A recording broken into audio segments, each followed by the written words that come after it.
Dr. Jian Yang. Now, Mr. Speaker, as the only Chinese member of parliament, I would like to join my colleagues and demand Labour to apologize and demand Mr. Phil Twyford and Mr. Andrew Little to apologize to the Chinese community. The initial data suggests that non-resident buyers only make up about 3% of New Zealand property transactions, only 3%. And in Auckland, about 4%. And then of the 3%, less than 30% are from China. So in total, less than 1% of the New Zealand property transactions were made by people from China. So this is a very small percentage. And now, this makes nonsense of Labour's claim or call to ban Asians from buying and selling land. And remember what Labour said last year? I can quote what Phil Twyford said last year. He claimed people of Chinese descent bought 39.5% of houses sold by a major Auckland real estate firm. This is foreign money. This is foreign money, he said. Now this was typical Labour, desperate and lazy. Desperate because the polls have been consistently low, and lazy because they've been fighting inside themselves, between themselves. So this is what Labour did to the Chinese community. Now, Labour should apologize, and the Chinese community may accept the apology and then move on. But so far, Labour has not, and refused to apologize.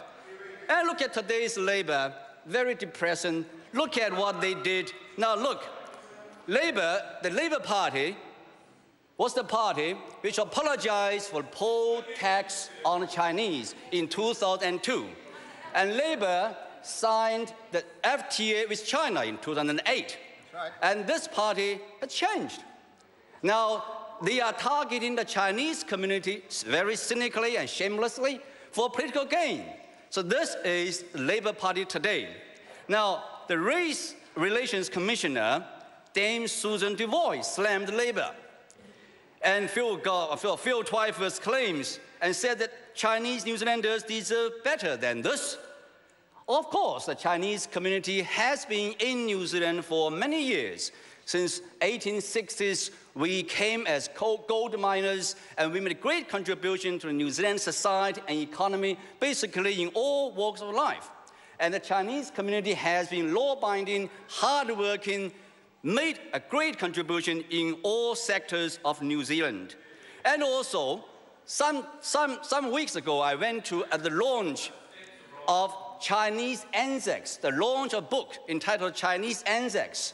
A few dozens of Chinese Kiwis participated in the World War, fighting alongside other Kiwis. So this is the Chinese community. We are Kiwis, although made in China. That's what I said in my maiden speech. We are Kiwis, although made in China. We are genuinely Kiwis. Also, it's important to note that the Chinese community has been a major force in property development. Talk to many developers in Auckland. Or the Chinese buy properties, the Chinese also build properties. I've been talking to so many Chinese developers. They have become so important in Auckland. Well, people tend to forget that we have been contributing to New Zealand's economy. Labour has forgot that.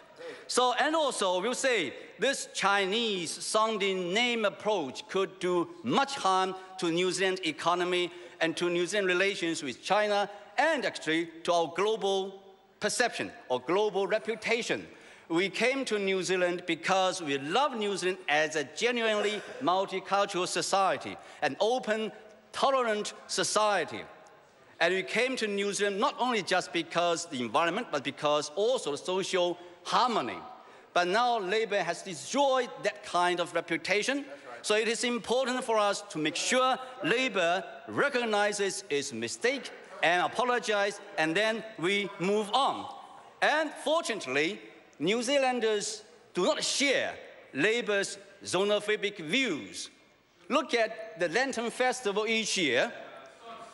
Order. The time for this debate has expired. I call on Government Order of the Day number